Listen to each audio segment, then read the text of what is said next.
은혜 가운데 그 모든 기도를 은혜 가운데 마치게 해주신 우리 하나님 아버지께 영광의 박수를 뜨겁게 올리겠습니다. 우리 옆에 분하고 이렇게 인사하세요. 예수님만 바라보면서 더 기도합시다. 아멘. 이제 우리 사순절 기간 속에 하나님께서 예수 그리스도를 통해서 우리에게 얼마나 사랑하고 계신지를 깨달아가는, 그래서 그 깨달음이 믿음이 되는 시간이 되기를 먼저 주님의 이름으로 축원합니다. 우리가 하나님의 사랑을 얘기한다 그러면 일단 하나님에 대해서 삼위일체 되시는 하나님을 우리가 먼저 인식을 해야 됩니다. 그래서 성부 하나님, 성자 하나님, 또 성령 하나님. 성부 하나님께서는 구원을 계획하셨고, 성자 하나님은 그 구원을 이루셨습니다. 그리고 성령 하나님께서는 그 이루신 일을 우리들로 하여금 믿게 하시고, 그리고 예수님을 나의 구세주로 고백하게 하시는 그 하나님의 역사를 우리가 먼저 인식을 해야 됩니다. 내가 뭘 깨달아서 알아서 예수님을 믿는다고 생각하면 그거는 잘못된 겁니다. 예수님도 너희가 나를 택한 게 아니라 내가 너희를 택했다고 가르쳐 주고 있습니다. 그래서 하나님이, 즉 예수님이 택하셨기 때문에 택한 자가 끝까지 책임져야 되잖아요. 우리는요, 거꾸로 얘기하면 배짱 부릴 수 있어요. 아니 내가 언제 믿는다 그랬습니까? 당신이 나 택했으니까 끝까지 책임져 달라고. 아멘. 그러면 또 우리가 거기에 대한 나의 태도도 분명해야죠. 그래서 사도 바울은 이거를 이렇게 표현을 해요. 고린도전서 12장 2절 3절을 볼게요. 다 같이 읽습니다. 너희도 알거니와 너희가 이방인으로 있을 때에 말 못하는 우상에게로 끄는 대로 끌려갔느니라.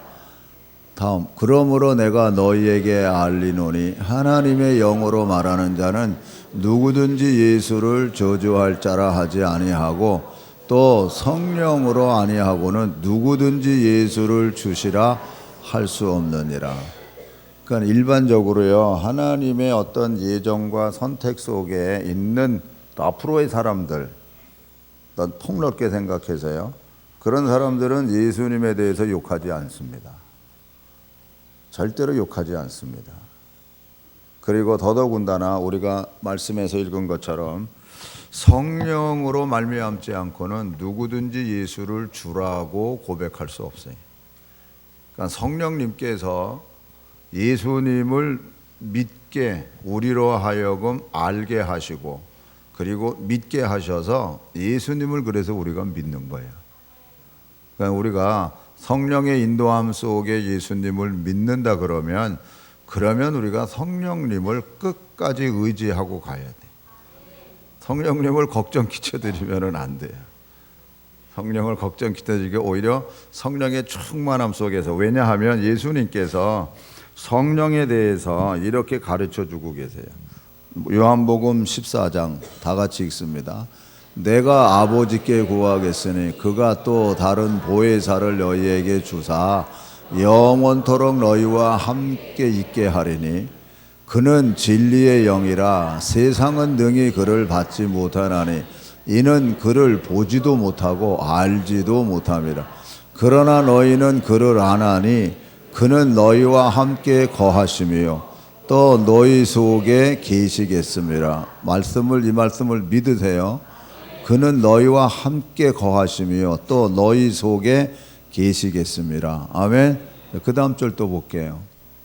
내가 아직 너희와 함께 있어서 이 말을 너희에게 하였거니와 보혜사 곧 아버지께서 내 이름으로 보내실 성령 그가 너희에게 모든 것을 가르치고 내가 너희에게 말한 모든 것을 생각나게 하리라. 아멘. 그러니까 성령님께서 생각나게 하세요. 뭐를? 예수님이 우리에게 가르쳐 주신 모든 것을. 아멘. 자, 그 다음 절 또 볼게요. 그 다음 뭐라 그러시나? 그러나 진리의 성령이 오시면 그가 너희를 모든 진리 가운데로 인도하시리니 그가 스스로 말하지 않고 오직 들은 것을 말하며 장래일을 너희에게 알리시리라. 그가 내 영광을 나타내리니 내 것을 가지고 너희에게 알리시겠습니다. 무릇 아버지께 있는 것은 다 내 것이라.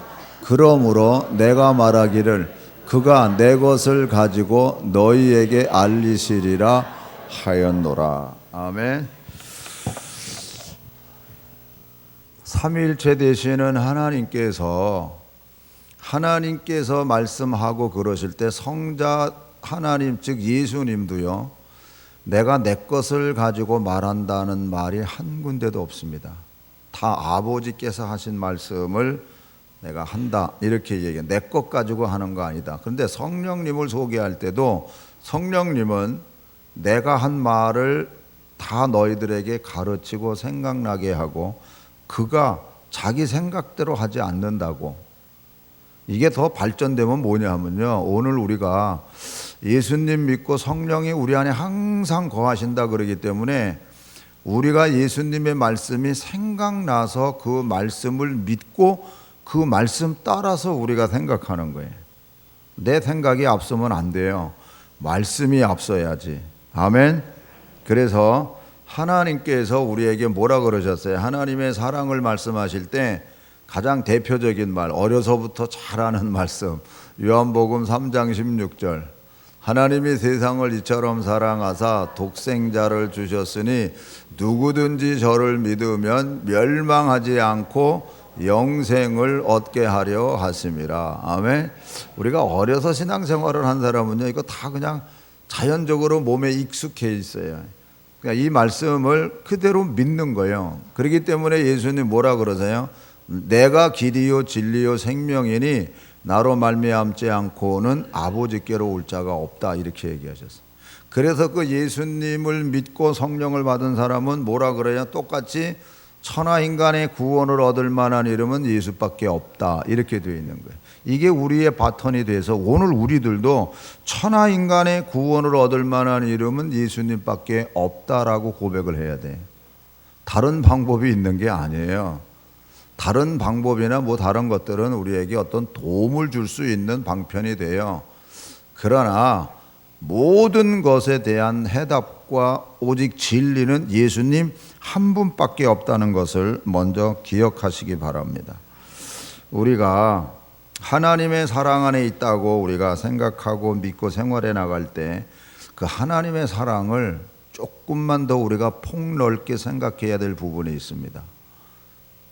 우리가 사무엘하 14장을 찾으세요. 사무엘하 14장. 이 말씀의 배경이 뭐냐 하면요, 찾으면서 그냥 귀로 들으세요. 다윗에게 아들이 있어요.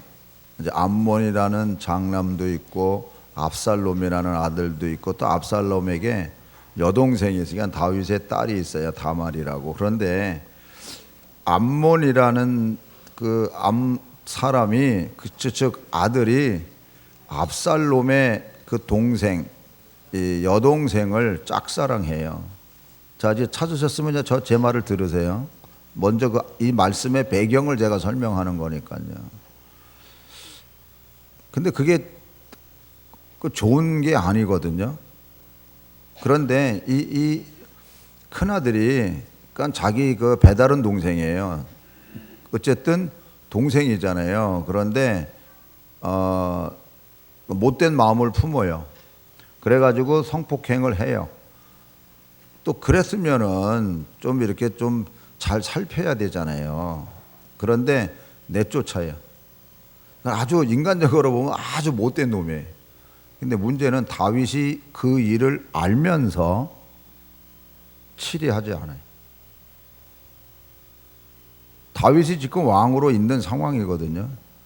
반드시 그 치리를 해야 돼요. 못된 행동이니까. 그러니까 치료를 안 하고 있으니까 오빠가 열이 날 수밖에 없죠. 그러니까는 계획을 해요. 2년이라는 시간이 흘러요, 그 사이에.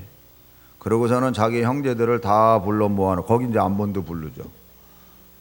그러고서는 자기 부하들을 시켜서 저 암놈만 죽여라. 이래가지고 진짜 죽여버려요. 의도된 계획된 살인이에요. 뭐 우연히 죽인 게 아니에요. 그런데 이게 율법 시대잖아요. 그렇게 죽이면 어떻게 해야 되는 줄 아세요? 출애굽기 21장 12절에서 14절 볼게요. 다 같이 읽습니다. 사람을 쳐 죽인 자는 반드시 죽일 것이나 만일 사람이 고의적으로 한 것이 아니라 나 하나님이 사람을 그의 손에 넘긴 것이면 내가 그를 위하여 한 것을 정하리니 그 사람이 그리로 도망할 것이며 사람이 그의 이웃을 고의적으로 죽였으면 너는 그를 내 제단에서라도 잡아내려 죽일지니라. 이게 제단 뿔을 붙잡고 있으면은 용서해 줘요. 그나마 용서를 하는데 그래도 고의적으로 사람을 죽였으면 제단 뿔을 잡고 있어도 반드시 끌어다가 죽여라. 이게 법이요. 구약의 법이요. 그러면 압살롬이 지금 형을 죽였잖아요. 그런 상황에서 도망갔어요. 도망가고 난 그 상황에서 이 말씀이 이제 등장하는 겁니다. 거기 보면은 스루야의 아들 요압이 왕의 마음이 압살롬에게 향하는 줄 알고 이렇게 시작을 해요. 2절부터 12절까지 교독할게요. 드고와의 사람을 보내 거기서 지혜로운 여인 하나를 데려다가 그에게 이르되 청하건대 너는 상주가 된 것처럼 상복을 입고 기름을 바르지 말고 죽은 사람을 위하여 오래 슬퍼하는 여인같이 하고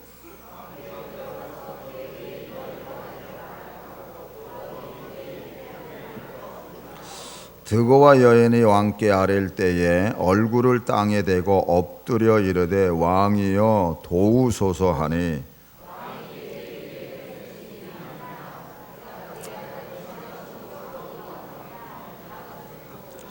이 여종에게 아들 둘이 있더니 그들이 들에서 싸우나 그들을 말리는 사람이 아무도 없으므로 한 아이가 다른 아이를 쳐 죽인지라.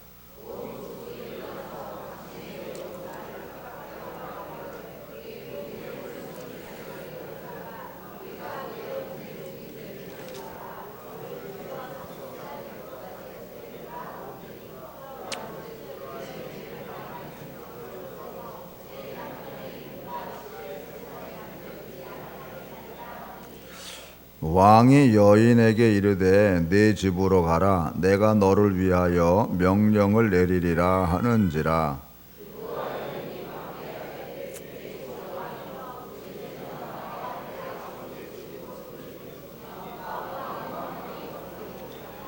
왕이 이르되 누구든지 네게 말하는 자를 내게로 데려오라 그가 다시는 너를 건드리지도 못하리라 하니라. 여인이 이르되 청하건대 왕은 왕의 하나님 여호와를 기억하사 원수 갚는 자가 더 죽이지 못하게 하옵소서. 내 아들을 죽일까 두렵나이다 하니 왕이 이르되 여호와께서 살아계심을 두고 맹세하노니 내 아들의 머리카락 하나도 땅에 떨어지지 아니하리라 하니라. 예, 여기까지 상황을 다시 한번 제가 그냥 설명할게요. 그러니까는 여인이 과부예요.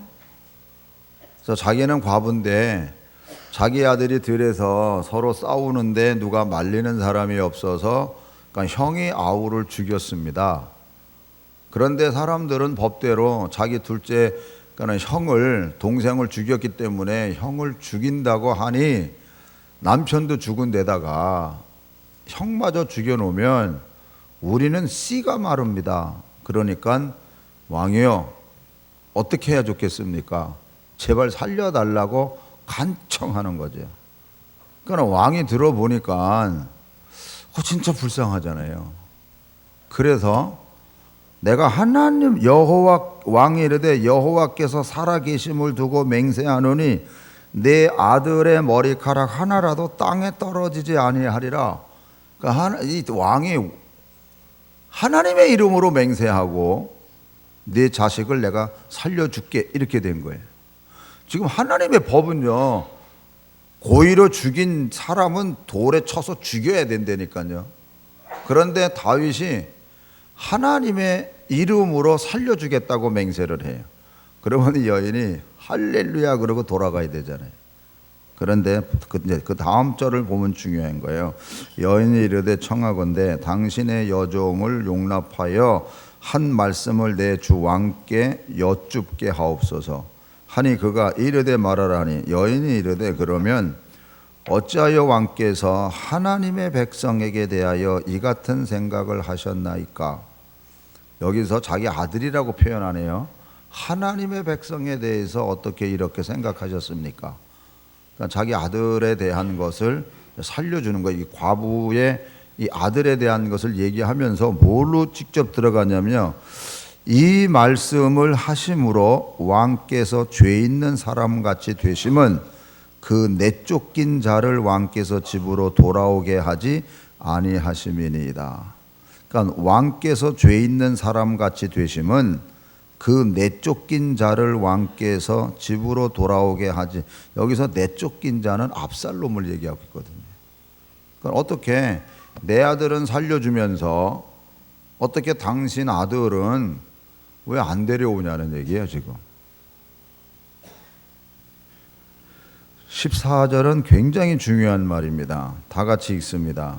우리는 필경 죽으리니 땅에 쏟아진 물을 다시 담지 못함 같을 것이오나 하나님은 생명을 빼앗지 아니하시고 방책을 베푸사 내쫓긴 자가 하나님께 버린 자가 되지 아니하게 하시나이다.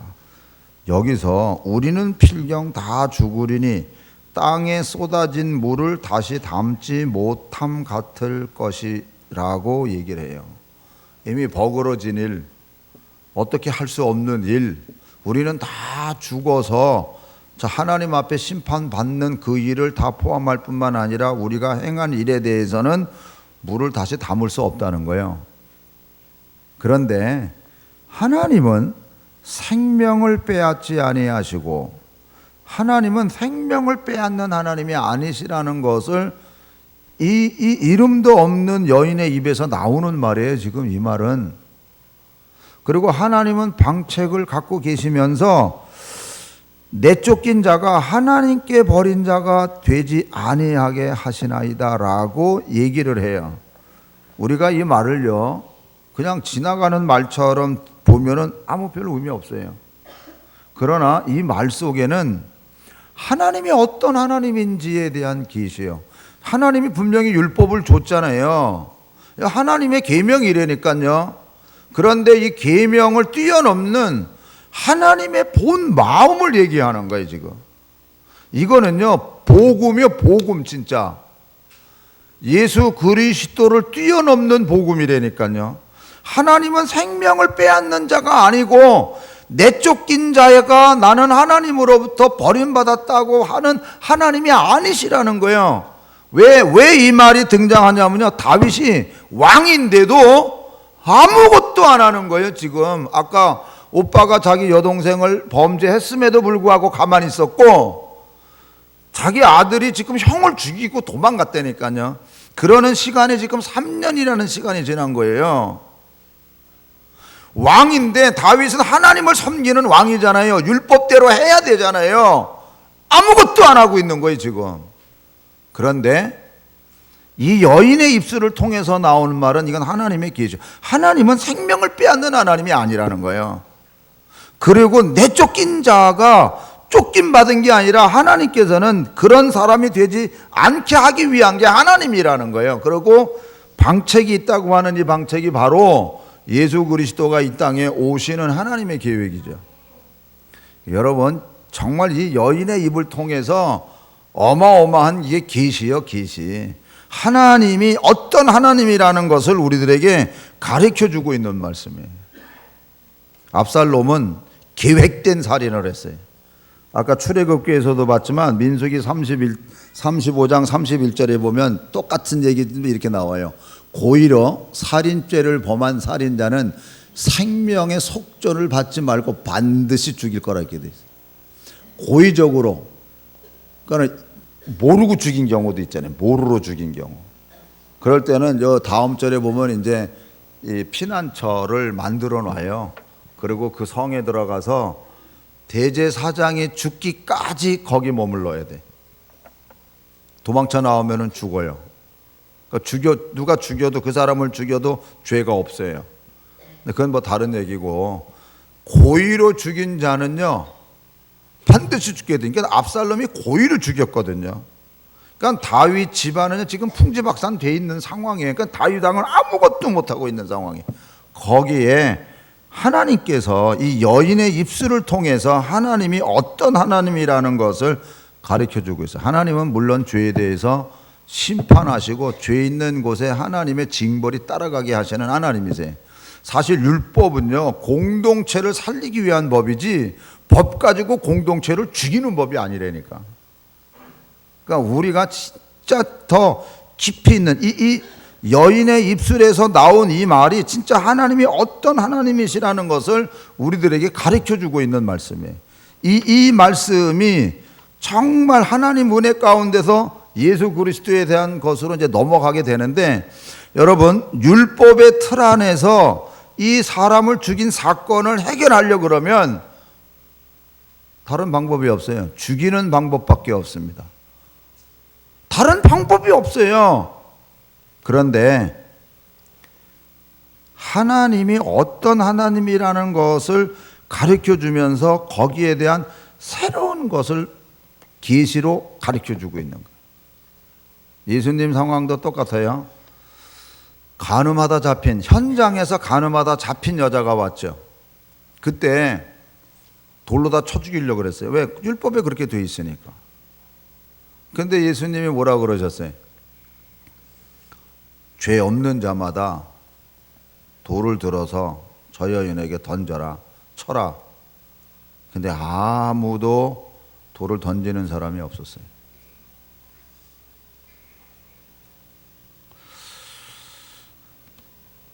그런데 왜 이 시대는 돌을 던지는 사람이 그렇게 많아요? 뭘 잘한 게 있다고요? 돌 던지는 사람이 너무 많아요. 뭐 페이스북에 뜨는 거 이렇게 읽어봐도 그렇고,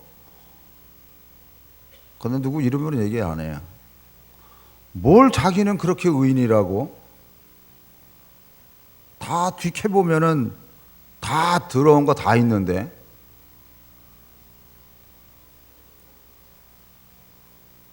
하나님께서 이미 선포하시기를 죄인인 우리들, 원수인 우리들을 위해서 대신 예수 그리스도를 보내주셔서 정말 우리의 모든 징벌의 대상에서 구원의 대상으로 만들어 주신 그 하나님의 은혜 가운데 오늘 우리들이 서 있는데, 우리가 뭘 하나님 앞에서 잘한 게 있다고 돌을 던질 수 있는 자격이 있다고 생각을 해요? 우리 자격 없어요, 여러분. 뭐 다른 사람보다 내가 조금 더 깨끗하게 살아간다고 하는 것 그 자체도 여러분, 우리가 하나님을 믿으면요, 하나님을 믿는 사람이라면, 예수님 안에 있는 사람이라 그러면요, 정말 절대로 우리가 그것을 드러낼 수 없어요. 너희들이 정말 자유스러우면은 너희들이 종처럼 섬기라 그랬지, 너희들이 내가 의롭게 해줬다고 해서 네가 의롭다고 생각해가지고 너희가 주인 노릇하면 안 된다는 게 성경이잖아요. 예수님은 율법을 완성하러 오신 그분이시잖아요. 근데 그분이 뭐라고 그렇게 말씀하셨어요? 너희들 살면서 서로 비판하거나 판단하거나 그러지 마, 그러셨잖아요. 다시 말하면 뭐 돌 던지지 마 하는 소리예요. 왜냐하면 돌 던질 자격이 우리에게 없거든요. 그래서 의인은 하나도 없다고 선포하는 거예요, 말씀이. 근데 왜 우리가 의인인 척하고 살아요? 그러니까 구원의 감격이 없어지는 거예요, 여러분. 거꾸로.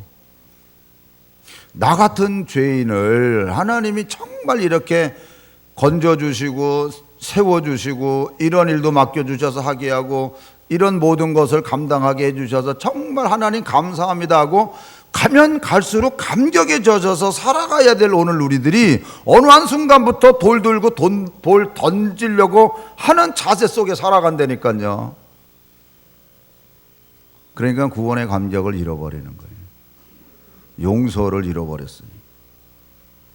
다음 주일은 제가 압살롬이 어떤 행동하는지에 대한 걸 잠깐 말씀드리려고 그래요. 정말 용서를 받은 사람은요, 압살롬이 돌아왔는데, 그러니까 용서를 아버지로부터 완전한 용서 받았다는 개념이 없어져요. 그러니까요, 압살롬이 한 게 뭐예요? 반란을 일으킵니다. 여러분, 우리가 신앙생활 해나가면서 때로는 서로 간에 또 하나님과 우리와의 관계 속에서 정말 용서함 받고 하나님 안에서의 믿음 안에서 즐거워하는 하나님의 사람으로 우리가 살아간다 그러면요, 서로 친숙하기가 정말 짝꿍이 되는 거예요, 짝꿍이. 그런데 그런 거가 아니고 서로가 그냥 적당하게 넘어가 버리면요, 적당하게 넘어간 그 결과는 자칫 잘못하면 원수가 돼요. 압살롬의 전처를 또 받습니다. 이게 예고예요, 예고. 정말 하나님 앞에 예수님의 사랑 안에서 우리가 그곳에 머물러 있다 그러면, 하나님의 사랑 속에서 생각하고 있다 그러면, 오늘 바울이 오늘 본문에서 가르쳐주고 있는 이 고백, 내가 예수 그리스도의 십자가와 더불어 내가 죽었다고, 나는 없다고, 이 고백이 우리에게서 나와야 돼요. 그래서 나는 없는 거예요. 그런데 어느 순간부터 왜 내가 또 있어요? 그건 어느 순간부터 이게 엇나가기 시작한. 그러니까 에베소 교회 같은 경우에 너 정말 믿음 생활 잘해와, 정말 잘하고 있어. 그런데 너 지금 그대로 그냥 가면 내가 표대에 옮길 거야. 그런데 이유는 첫사랑 왜 잃어버렸니? 왜 첫사랑 잃어버렸니 네가? 그러니까 지금 의인이 돼가고 있는 상황에 지금. 그러니까 오늘 이 시대가 지금 그렇다니까요. 정말 여러분들이 할 수 있는 게 뭐가 있어요? 사실 내가 할 수 있는 건 아무것도 없어요. 그러니까 하나님 앞에 더 우리가 기도하고 더 하나님 앞에 부르짖어서 기도하면서 나가야 될 오늘 우리들의 모습이라니까요. 할렐루야. 그러니까 나는 없고, 정말 나는 없고 주님만 내 안에 계시다고. 그래서 나를 사랑하사 나를 위하여 자기 자신을 버리신 하나님의 아들을 믿는, 믿음으로 산다 그러면 히브리서에 나오는 말씀처럼 믿음으로 나를 온전케 하시는 예수 그리스도만 바라보면서 달려가는 오늘 우리들이 돼야 돼요. 아멘. 하나님은요, 생명을 절대로 죽음의 길로 몰아넣으시는 분이 아니세요. 오늘 우리들이 구약의 율법 속에서도 하나님이 그런 놀라운 여인의 입을 통해서 어떤 하나님이시고 말씀의 본질이 뭔지를 가르쳐 주거든요. 그럼 오늘 우리들도 예수님 말씀 가지고 우리가 얘기를 할 때 때로는 예수님의 말씀을 율법화시켜서 율법 속으로 묶어 놓으려고 그래요. 그래서 비판하지 말라 그랬으니까는 비판하지 말라는 것 가지고 거꾸로 정죄해. 그러니까 진짜 예수님의 말씀의 본 핵심이 뭔지 그걸 우리가 깊이 생각하면요, 여러분, 우리는 예수님에게 사랑의 빚진 자지 사랑의 빚을 졌음에도 불구하고 사랑의 배신자 노릇하면 안 돼요. 무슨 얘기인지 아시겠어요? 사랑의 빚진 자예요, 우리는. 그러면 우리는 그 빚을 끝까지 감당해야 되는 거예요. 사랑의 배신자가 되지 말고. 여인은 그냥 지나가는 말처럼 한 말이 아니에요. 하나님은 생명을 빼앗지 아니하시고 방책을 갖고 계신 하나님이시라고. 오늘 저와 여러분들이 그래도 기도하자는 거예요. 더 사순절 기간 동안에 사도 바울은 그래서 내가 전한 복음에 내가 버림받을까 봐 내가 날마다 내 자신을 쳐서 복종케 한다고.